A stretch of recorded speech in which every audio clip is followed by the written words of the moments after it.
பிரியமானவர்களே, நாம் கேட்டது போல இந்த பாடலில் உள்ள வரிகளைப் போல இந்த இயேசு கிறிஸ்துவானவர் நம்மை மன்னிக்கிற தேவனாக இருக்கிறார்.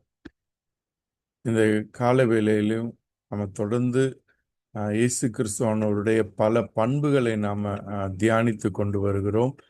இந்த நாளிலும் கூட அப்படிப்பட்ட ஒரு பண்பை தொடர்ந்து நாம் தியானிக்க போகிறோம். நேற்றைய தினத்தில் இந்த இயேசு கிறிஸ்துவானவர் பரிசுத்தம் உள்ளவர் என்று சொல்லி நாம் தியானித்தோம். இன்றைய நாளிலும் கூட இந்த இயேசு கிறிஸ்து மன்னிக்கிறவராக இருக்கிறார். இந்த இயேசு கிறிஸ்து மன்னிக்கிறவராக இருக்கிறார். லூக்கா எழுதின சுவிசேஷம் 23வது அதிகாரம் 34வது வசனம் இப்படியாக சொல்லுகிறது.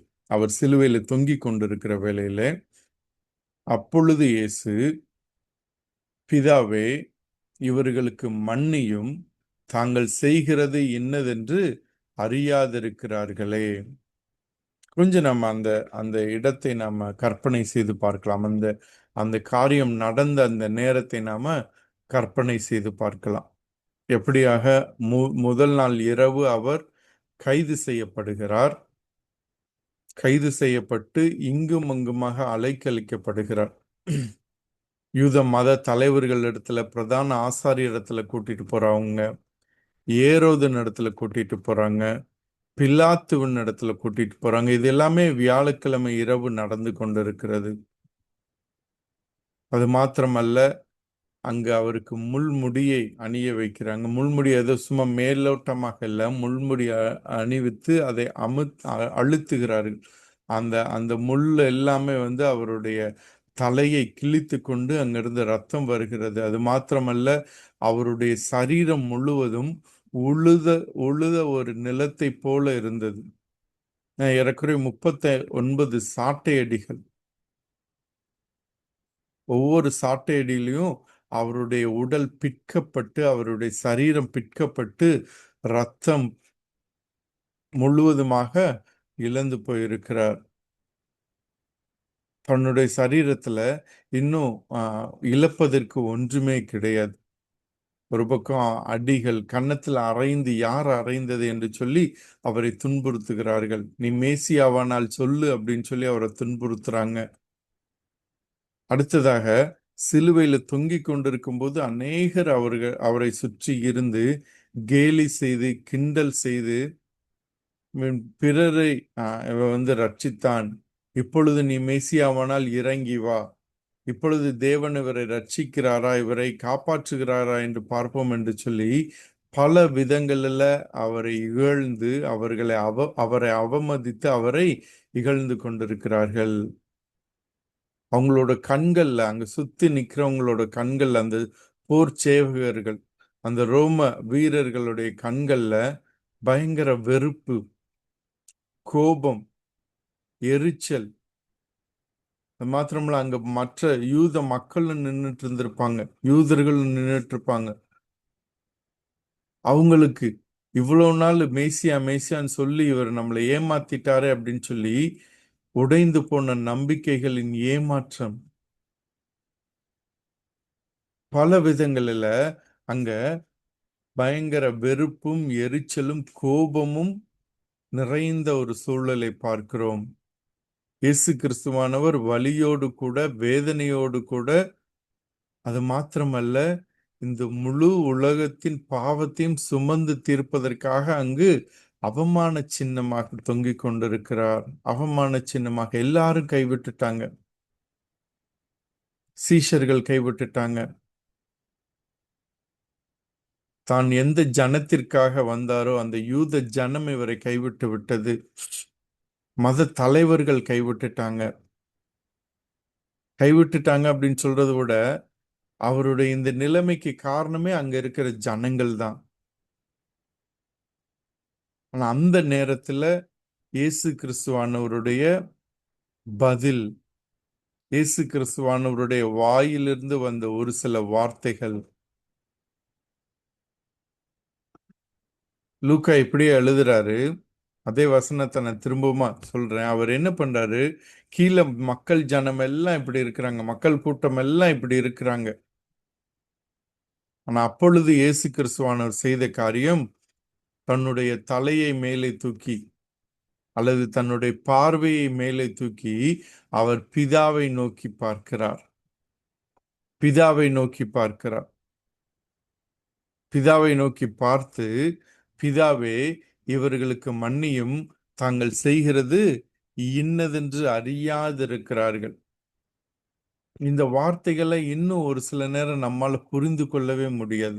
எப்படி ஒருவரால இந்த வார்த்தைகளை தன்னுடைய வாழ்க்கையோட கடைசி நேரத்துல, தன்னுடைய வாழ்க்கையோட உச்சபட்சமான வழியில இருக்கும்போது, உச்சபட்சமான வெறுப்பை சம்பாதித்திருக்கும் போது, எல்லாரும் இவருக்கு எதிராக இருக்கும்போது, எல்லாரும் இவரை துன்பப்படுத்தி கொண்டிருக்கிற போது, எல்லாரும் இவரை கேலி செய்து இகழ்ந்து கொண்டிருக்கும் போது, எப்படியாக இப்படிப்பட்ட ஒரு வார்த்தைகளை வலி நிறைந்த தருணத்துல, விரக்தி நிறைந்த தருணத்துல, ஏன்னா இன்னும் கொஞ்ச நேரத்துல பிதாவினாலும் கைவிடப்பட போகிறார். அது அவர் இயேசு கிறிஸ்துவுக்கு நன்றாகவே தெரியும். என் தேவனே, என் தேவனே, ஏன் என்னை கைவிட்டீர் என்று சொல்லி கதறப்போகிற அந்த ஒரு சில மணி துளிகள் வரப்போகிறது. அந்த நேரத்துல இதற்கு காரணமான ஒவ்வொருவரையும் ஒரு கண் இமை பொழுதுல ஒன்றுமில்லாமல் அவர் செய்திருக்க முடியும். அவருடைய ஒரு கண் இமை பொழுது போதும் அங்க இருக்கிற ஒவ்வொருவரையும் அக்கினியினால சுட்டரிக்க, அங்க இருக்கிற ஒவ்வொருவர் மேலும் இடியை இறக்கி அவர்கள் ஒன்றுமில்லாமல் செய்வதற்கு ஒரு கண் இமைக்கும் குறைந்த நேரம் போதும் பிரியமானவர்களே.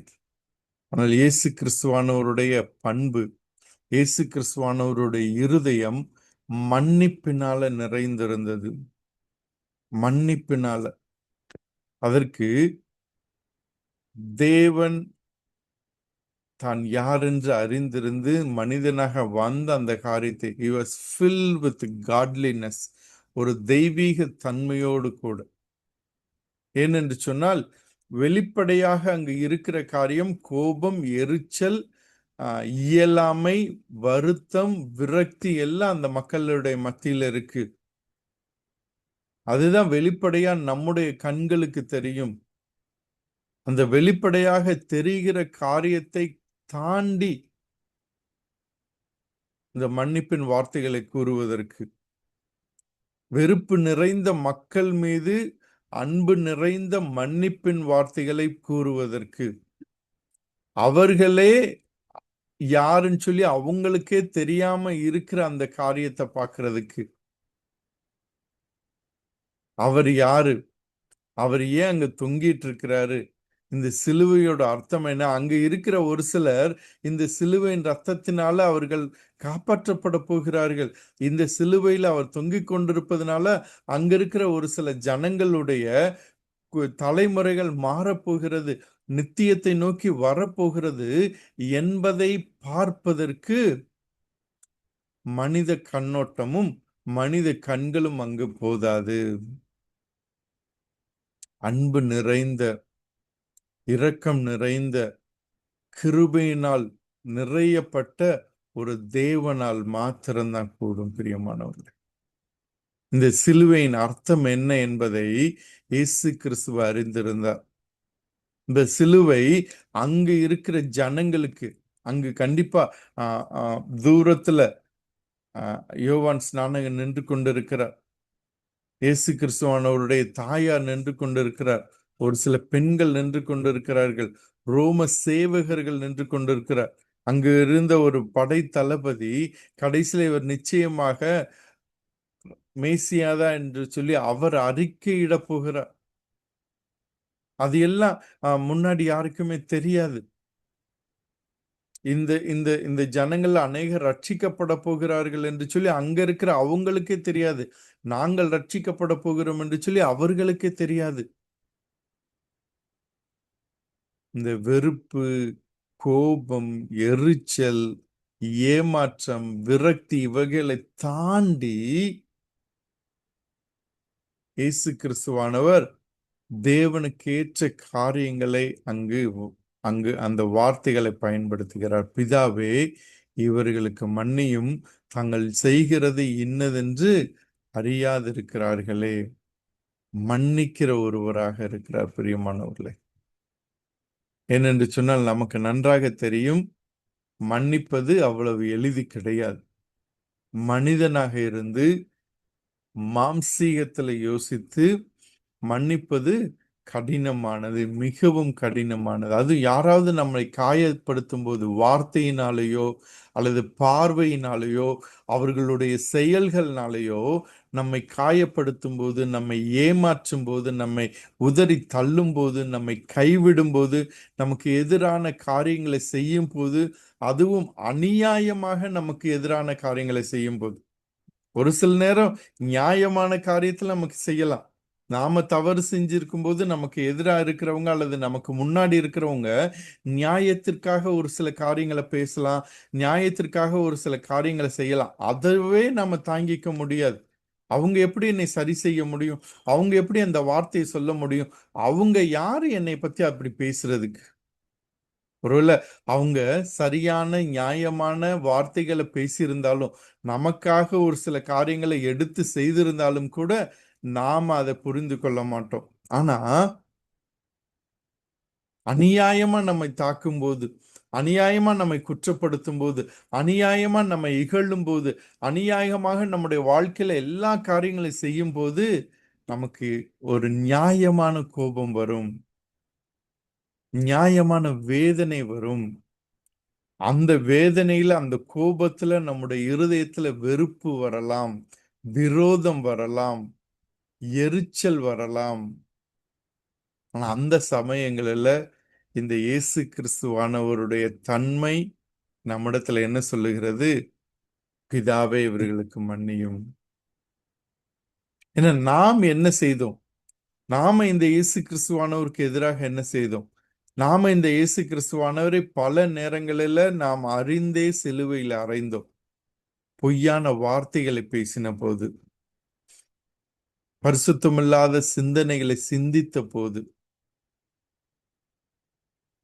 பரிசுத்தமான இந்த அன்பை நாம புரிந்து கொள்ளாத போது, எரிச்சல் அடைந்து நம்ம பலவிதமான தேவையில்லாத வார்த்தைகளை பேசின போது, நாம சரி மற்றவர்கள் எல்லாம் தவறு என்று சொல்லி தவறாக புரிந்து கொண்டு மற்றவர்கள் மீது வன்முறையாக ஒரு சில வார்த்தைகளையோ ஒரு சில செயல்களையோ செய்த போது, நாம் அவர் மனிதர்களுக்கு எதிராக மாத்திரமல்ல, முதலாவது தேவனுக்கு எதிராக நாம் பாவம் செய்தோம்.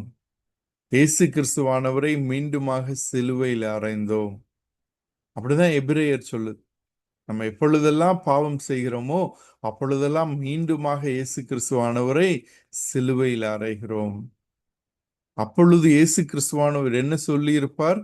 இதே வார்த்தைகளை தான், பிதாவே இவர்களுக்கு மன்னியும், தாங்கள் செய்கிறது இன்னதென்று அறியாதிருக்கிறார்களே. அந்த மன்னிப்பின் வார்த்தைகள் ஒவ்வொரு நாளும் நமக்காக ஏறெடுக்கப்படுகிறது.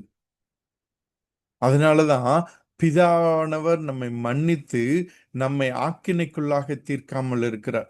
நாம் பாவம் செய்த அந்த நொடி பொழுதுல அனனியா சப்பீராலை போல நம்மை ஆக்கினைக்குள்ளாக தீர்த்திருந்தால், நம்மை நியாய தீர்ப்பு செய்திருந்தால், நாம் ஒவ்வொருவரும் இப்பொழுது மண்ணுக்குள்ளாக இருந்திருப்போம். நாம் ஒவ்வொருவரும் இப்பொழுது மரித்திருந்திருப்போம். இப்பொழுது இந்த வார்த்தைகளை கேட்க கூட நமக்கு வாய்ப்பு இருந்திருக்காது பிரியமானவர்களே. ஆனால் இயேசு கிறிஸ்து நம்மை மன்னித்திருக்கிறார்.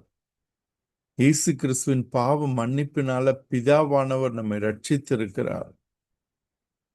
அந்த மன்னிப்பை நாம் உணர்ந்திருக்கிறோமா? அநேக நேரம் நமக்கு இருக்கிற பிரச்சனை, இந்த பாவ மன்னிப்பை, இயேசு கிறிஸ்துவானவர் தருகிற பாவ மன்னிப்பை எளிதாக அல்லது அசட்டையாக எடுத்துக்கொள்வது, அதனுடைய ஆழத்தை புரிந்து கொள்ளாதபடிக்கு, அதனுடைய வீரியத்தை புரிந்து கொள்ளாதபடிக்கு, அதனுடைய அந்த அந்த அந்த அந்த தருணத்தை புரிந்து கொள்ளாதபடிக்கு நாம் அந்த ரட்சிப்பை, அந்த பாவ மன்னிப்பை அசட்டைத்தனத்தோடு எடுத்துக்கொண்டு இருக்கிறோம். பாவம் பண்ணிட்டு எப்ப வேணாலும் நம்ம போய் மன்னிப்பு கேட்டுக்கலாம், எப்படி வேணாலும் ஆண்டவர் மன்னிச்சிருவாருன்னு சொல்லி எப்படி யோசிக்கிறோம்? ஒரு ஒரு குறைந்த மதிப்பு எப்படி இருக்கு அப்படின்னா, யாராவது ஒருத்தர் நம்ம மேல கத்தி எடுத்து குத்திட்டு, ஐயோ சாரிங்க என்னை மன்னிச்சிருங்க அப்படின்னு சொல்லிட்டு போறாங்கன்னு வச்சுக்கோங்களேன், எப்படி இருக்கும்? நம்ம கன்னத்துல பலார்னு அரைஞ்சிட்டு, ஐயோ என்னை மன்னிச்சிருங்க, நம்ம மன்னிப்போன்னு தெரிஞ்சு நமக்கு எதிரான எல்லா காரியங்களை செஞ்சுட்டு என்னை மன்னிச்சிருங்க, என்னை மன்னிச்சிருங்க, என்னை மன்னிச்சிருங்கன்னு கேட்கும்போது நமக்கு எவ்வளவு வேதனையாக நம்ம மன்னிப்போம். ஆனா அந்த வேதனை உண்மைதானே? அதே போல நாமும் ஒவ்வொரு தடவையும் ஆண்டவரத்துல மன்னிப்பு கேட்கும்போது அவர் நிச்சயமாக மன்னிக்கிறார். ஆனால் அவர் படுகிற வேதனையும் அவர் அவருக்கு அதனால வருகிற அந்த வலியும் உண்மை.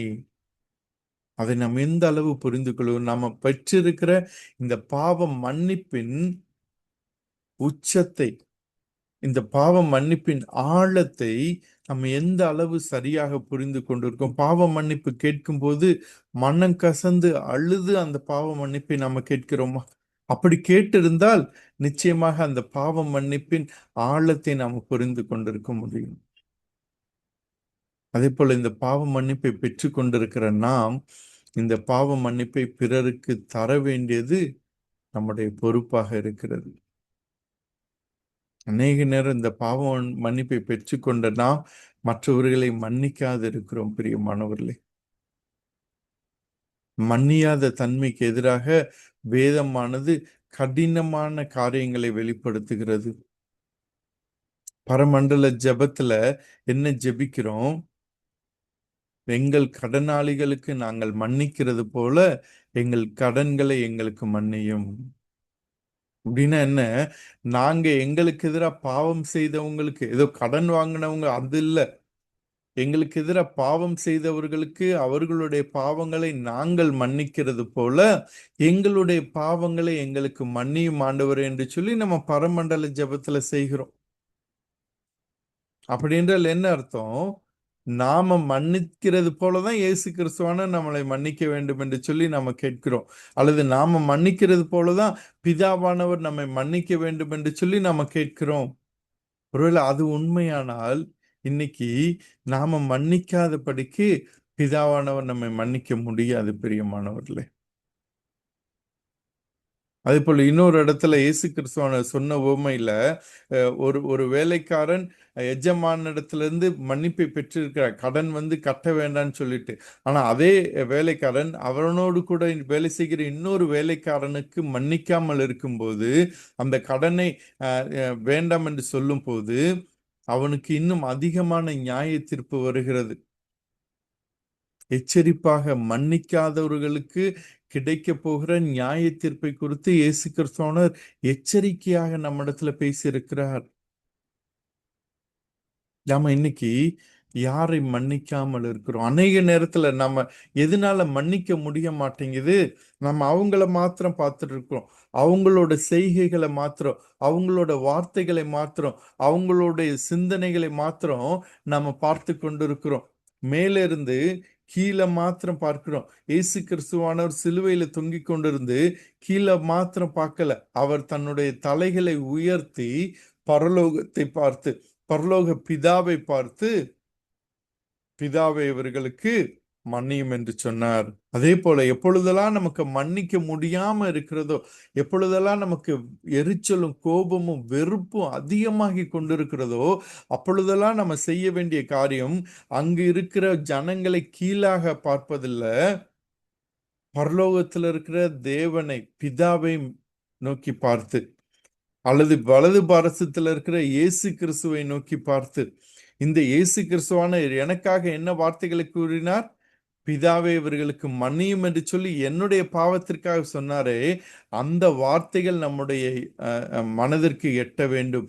அந்த வார்த்தைகள் நம்முடைய இருதயத்தை தொட வேண்டும். அந்த வார்த்தைகளை திரும்ப திரும்ப நம்ம கேட்டுக்கொண்டே இருக்கணும். ஒவ்வொரு நாளும் இந்த வார்த்தைகளை நாம் கேட்கும் போது யாரு நமக்கு எதிராக செய்தாலும் இந்த வார்த்தைகளை நம்ம எளிதாக சொல்ல முடியும். பிரியமானவர்களே, ஏனென்று சொன்னால் நம்முடைய ஆண்டவராய் இயேசு கிறிஸ்து நமக்கு அந்த வார்த்தைகளை கூறியிருக்கிறார். அவருடைய சீஷர்களாக நாமும் அவரை போல மாற வேண்டும் என்று சொல்லி இருக்கிறார். இயேசு கிறிஸ்து நம்மை மன்னித்திருந்தாரானால் நாம் மற்றவர்களை மன்னிக்க வேண்டியது ஒரு ஒரு கடமையாக, ஒரு பொறுப்பாக இருக்கிறது. பிரியமானவர்களே, இந்த காலை வேளையில நாம இயேசு கிறிஸ்துவானவருடைய மன்னிப்பை பெற்றிருக்கிறோமா? அந்த நிச்சயம் நமக்கு இருக்கிறதா? இயேசு கிறிஸ்துவானவர் பிதாவே அவர்களுக்கு மன்னியும் என்று சொல்லும்போது அந்த கூட்டத்தில் நாமும் இருக்கிறோம் என்று சொல்லி அந்த நிச்சயம் இருக்கிறதா? இன்று இயேசு கிறிஸ்துவானவர் உங்களுடைய பாவங்களை மன்னித்திருக்கிறார், நம்முடைய பாவங்களை மன்னித்திருக்கிறார். அது மாத்திரமல்ல, நம்முடைய பாவங்களை மன்னித்த அந்த இயேசு கிறிஸ்து பிதாவினிடத்திலிருந்து நமக்காக பாவ மன்னிப்பை பெற்று தந்த இந்த இயேசு கிறிஸ்து நம்மிடத்தில் எதிர்பார்க்கிறது, நாம் மற்றவர்களுடைய பாவங்களை மன்னிக்கும்படியாக. நாம் எப்படி பாவ மன்னிப்பை இலவசமாக பெற்றுக்கொண்டோமோ அதே போல நாமும் பிறருக்கு இந்த பாவ மன்னிப்பை இலவசமாக எந்த நிபந்தனையும் அன்றி தருவதற்கு அவர் நம்மிடத்தில் எதிர்பார்க்கிறார். இன்னைக்கு யாருக்கு நாம் இந்த பாவ மன்னிப்பை தர வேண்டியிருக்கு? பாவ மன்னிப்பை தரும்போது அவர்கள் விடுவிக்கப்படுகிறார்களோ இல்லையோ, நாம் விடுவிக்கப்படுகிறோம். கோபம் என்கிற சிறையிலிருந்து, எரிச்சல் என்கிற சிறையிலிருந்து, வெறுப்பு என்கிற சிறையிலிருந்து, மன்னியாதிருக்கிற தன்மை என்கிற சிறையிலிருந்து நாம் விடுதலையாக்கப்படுகிறோம். நம்முடைய சுமை இலகுவாகும். பிரியமானவர்கள், இந்த நாளில் மன்னிப்பை பெற்றுக்கொண்ட நாம் பிறருக்கு அந்த மன்னிப்பை, அது கணவனாக இருக்கலாம், மனைவியாக இருக்கலாம், பிள்ளைகளாக இருக்கலாம், பெற்றோராக இருக்கலாம், சகோதர சகோதரிகளாக இருக்கலாம், நண்பர்களாக இருக்கலாம், திருச்சபை உறுப்பினர்களாக இருக்கலாம், நம்மை முழுவதுமாக வெறுக்கிற ஒருவராக இருக்கலாம். யாரோ ஒரு சிலருக்கு இந்த பாவ மன்னிப்பு தேவைப்படுகிறது. பாவ மன்னிப்பை உணர்ந்தவர்களாக, இந்த பாவ மன்னிப்பை பெற்றுக்கொண்டவர்களாக நாம் பிறரை மன்னிப்போம். அதன் மூலமாக தேவனுக்கு பிரியமானவர்களாக, இயேசு கிறிஸ்துவை போல மாறுகிறவர்களாக நாம் தொடர்ந்து இருப்போம். பிரியமானவர்களே, தேவன் தாமே இந்த வசனங்களை, இந்த சத்தியத்தை ஆசீர்வதிப்பாராக. நாம் கண்களை மூடி ஜெபிக்கலாம். எங்களுக்காக சிலுவையில தொங்கி அவமான சின்னமாக ஆண்டவரே இருந்தும் பாவ மன்னிப்பை எங்களுக்கு தருவதற்காக, பாவ மன்னிப்பின் வார்த்தைகளை எங்களுக்காக பேசின தெய்வமே, நாங்கள் உம்மை துதிக்கிறோம், உம்மை ஸ்தோத்திரிக்கிறோம். எங்களை ரட்சித்துக் கொள்ளுவதற்காகவே வந்து எங்களுக்கு ரட்சிப்பின் வார்த்தைகளை தருவதற்கு பாவ மன்னிப்பை தந்தவரே உமக்கு நன்றி செலுத்துகிறோம். இந்த கால வேளையில கூட நாங்கள் இந்த பாவ மன்னிப்பை பெற்றுக்கொண்ட அந்த நிச்சயத்தோடு கூட பிறருக்கு இந்த பாவ மன்னிப்பை தருவதற்கு எங்களுக்கு உதவி செய்யுங்க. நாங்கள் கீழான ஜனங்களை பார்க்காத படிக்கு, மனுஷர்களை பார்க்காத படிக்கு, உம்மை நோக்கி பார்த்து இந்த பாவ மன்னிப்பின் வார்த்தைகள் எங்களுக்குள்ளாக தொடர்ந்து ஆண்டவரே துணித்து கொண்டே இருக்கவும், இந்த பாவ மன்னிப்பின் வார்த்தைகள் எங்களுடைய வாயிலிருந்து, எங்களுடைய இருதயத்திலிருந்து உண்மையாக வந்து பிறருக்கு பாவ மன்னிப்பை தரும்படியாக, யாரெல்லாம் எங்களுக்கு எதிராக இருக்கிறார்களோ, அல்லது நாங்கள் ஆண்டவரே யாரெல்லாம் எங்களுக்கு எதிராக இருக்கிறார்கள் என்று நினைக்கிறோமோ அவர்களுக்கெல்லாம் ஆண்டவரே இந்த பாவ மன்னிப்பை நாங்கள் தருவதற்கு எங்களுக்கு உதவி செய்யும். எங்களை விட்டு கொடுக்கிறோம். இது கடினமான காரியம் என்று சொல்லி நாங்கள் அறிந்திருக்கிறோம். நாங்கள் பலவீனமானவர்கள். உம்முடைய பாவ மன்னிப்பினால் எங்களை நிரப்புங்க. இந்த பாவ மன்னிப்பின் வார்த்தைகள் எங்களிடத்திலிருந்து மற்றவர்களை சென்று தொடுவதற்கு நீங்க உதவி செய்யுங்க. நீரே பொறுப்படுத்திக் கொள்ளுங்க. இந்த நாள் முழுவதும் எங்களை பாதுகாத்துக் கொள்ளுங்க. துதி கன மகிமையெல்லாம் உமக்கே செலுத்துகிறோம். மீட்பர் இயேசு கிறிஸ்துவின் மூலமே ஜெபிக்கிறோம் நல்ல பிதாவே, ஆமென்.